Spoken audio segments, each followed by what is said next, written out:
दोस्तों, आज हम बात करेंगे अर्नब गोस्वामी के केस के बारे में। वीडियो शुरू करने से पहले मैं आप सबसे रिक्वेस्ट करता हूं कि इस वीडियो को लास्ट तक देखिए, तभी आपको पूरा मामला साफ नजर आ पाएगा। तो आइए जानते हैं अर्नब गोस्वामी का पूरा मैटर क्या है। सबसे पहले आपको एक समाचार से अवगत करा दूं, जिसके बारे में आप सबको पता ही होगा। पालघर साधु हत्याकांड। जी हाँ, ये हत्या बहुत ही दुखद घटना थी, जो कि 16 अप्रैल 2020 की रात में हुई। आइए सबसे पहले इस घटना के बारे में महाराष्ट्र के मुख्यमंत्री उद्धव ठाकरे का बयान सुनते हैं। उस रात जिस वक्त ये घटना हुई, ये जो साधु थे वो जाना चाहते थे गुजरात। उनको रोका गया। दादरा नगर हवेली जो सिलवासा वगैरह केंद्र शासित प्रदेश है, वहां सीमा पर उनको रोका गया, वहां से उनको लौटाया गया। अब ये कोई चर्चा की बात नहीं हो सकती, अगर मगर में कोई मतलब नहीं है।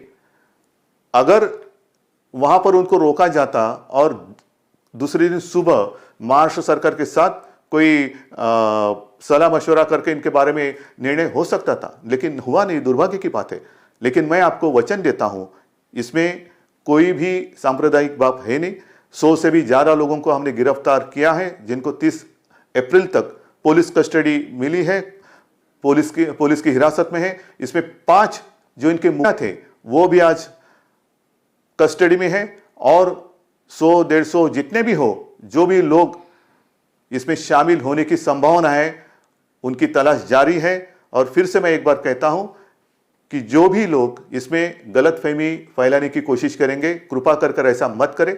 मेरी बात अमित शाह जी से भी हुई है। सुबह उनका फोन था, कल योगी जी का भी फोन था, और उनको भी मैंने सारी बात समझाई है।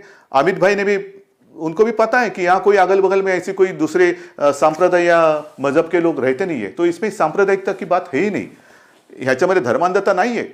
अमित शहाशी मी जेव्हा बोललो, त्यांना पण हे ते अर्थात ते देशाचे गृहमंत्री, त्यांच्याकडे पूर्ण माहिती येत असते, आणि त्यांनी सांगितलं कि उद्धव जी, मुझे पता है यहाँ ऐसी कोई बात हुई नहीं है। जैसा कि आपने देखा, ये कोई सांप्रदायिकता का मामला नहीं था। फिर भी रिपब्लिक टीवी के चीफ एडिटर अर्नब गोस्वामी द्वारा 21 अप्रैल की टीवी शो में इसको एक सांप्रदायिकता का रंग देने की कोशिश की गई। यहाँ तक कि इसका सारा ब्लेम कांग्रेस के पूर्व अध्यक्ष सोनिया गांधी और उनके पूरे परिवार पर दिया गया। मगर संतों की हत्या हो गई, और भारत में जहां पे 80% आचार्य विक्रमादित्य, 80% हमारी आबादी हिंदू है, 80% आबादी सनातन धर्म को मानती है। यहां पे हिंदू होना, गेरुआ पहनना पाप हो गया है। मैं पूछता हूं, और पूछता है भारत आज, कि आज अगर कोई मौलवियों या पौधरियों को इस तरह मारता, तो फिर क्या लोग शांत होते? तो क्या होता पूरे देश के अंदर? एंटोनिया बलवा मचा देते, क्या क्या नहीं जला दिया। इटली वाली सोनिया गांधी चुप रहती। मैं पूछता हूं, अगर कोई पादरियों की हत्या करता प्रमोद कृष्णन, तो आपकी पार्टी, आप अपने आप को आचार्य कहते हैं, आपकी पार्टी और आपके पार्टी के रोम से आए हुए इटली वाली सोनिया गांधी चुप नहीं रहती। आज वो चुप है, मन ही मन में मुझे लगता है वो खुश है। बिल्कुल वो खुश है कि संतों को सड़कों में मारा गया, जहां पे उनकी सरकार है। रिपोर्ट भेजेगी वो इटली में रिपोर्ट भेजेगी। मैं बोल रहा हूं, वो इटली में रिपोर्ट भेजेगी। देखिए, जहां पे मैंने एक सरकार बना ली, वहां पे हिंदू संतों को मैं मरवा रही हूं, और वहां से वाहवाही मिलेगी उसको, विक्रमादित्य जी, वाह बेटा वाह, बहुत अच्छा किया सोनिया गांधी, एंटोनिया माइनो। शर्म आनी चाहिए इन लोगों को। क्या उनको लगता है कि हिंदू चुप रहेंगे? आज बता दीजिए प्रमोद कृष्णन को, क्या हिंदू चुप रहेंगे? बोलने का टाइम आ गया है। बिल्कुल हिंदू चुप रहने वाला नहीं है। भारत, बता दीजिए, क्या आज हिंदू समाज चुप रहेगी? बिल्कुल अर्नब भाई, बिल्कुल हिंदू समाज चुप रहने वाला नहीं है। गोस्वामी द्वारा पालघर पर जानबूझकर चुप्पी बनाए रखने के लिए पार्टी अध्यक्ष सोनिया गांधी के खिलाफ तीखा हमला करने के बाद कांग्रेस के सदस्यों द्वारा 5 राज्यों में एफआईआर दर्ज की गई थी। एफआईआर महाराष्ट्र, तेलंगाना, छत्तीसगढ़ और मध्य प्रदेश और जम्मू और कश्मीर के केंद्र शासित प्रदेशों में दर्ज की गई थी।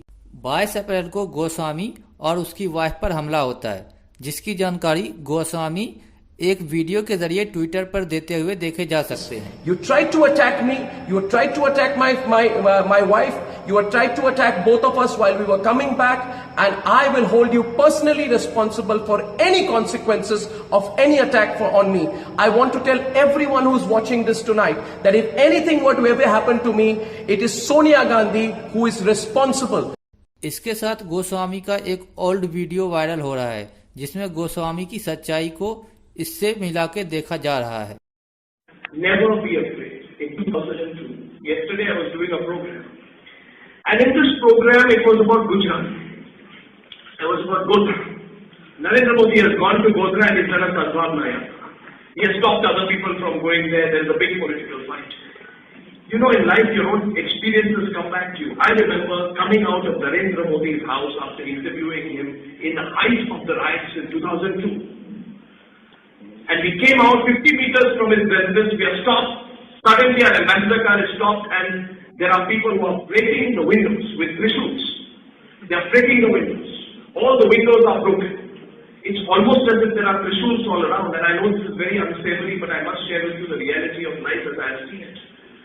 The two people started pointing specifically at me, and he turned his bike back and he came right next to my car, and then they started hitting my car with something and trying to break the window pane of my car. They were repeatedly hitting at the window pane of my car, repeatedly. Their attempt was to break the window pane of my car. So for a few seconds, I couldn't quite get what was happening. It took a little while to react. I ducked at that point. Maharashtra के नागपुर में जो FIR हुआ था, उस FIR को investigation के लिए Mumbai shift किया गया, जहां गोस्वामी रहते हैं। मामले की सुनवाई 23 अप्रैल गुरुवार को वीडियो कॉन्फ्रेंसिंग के जरिए की गई थी, जिसमें गोस्वामी द्वारा बाकी सभी एफआईआर पर स्टे के लिए मांग किया गया था। I filed a complaint about that, but the Mumbai police has completely covered up the charges against the Congress party. The attack on me was done by the Vadra Congress and on the instructions, without doubt, of the highest Congress leadership. We have given evidence to prove that the Congress leadership was involved in instigating and celebrating the attack. And therefore, I believe that it is completely unfair of the Mumbai police to cover up that case while investigating this case. It only shows that there is a lot of political prejudice. 27 अप्रैल को फिर से Mumbai police पूछताछ के लिए गोस्वामी को 12.5 घंटे तक remand में रखा था। I am grateful to Sujay for accompanying me for this 12.5-hour interrogation. The interrogation that was done today was about my comments on Sonia Gandhi.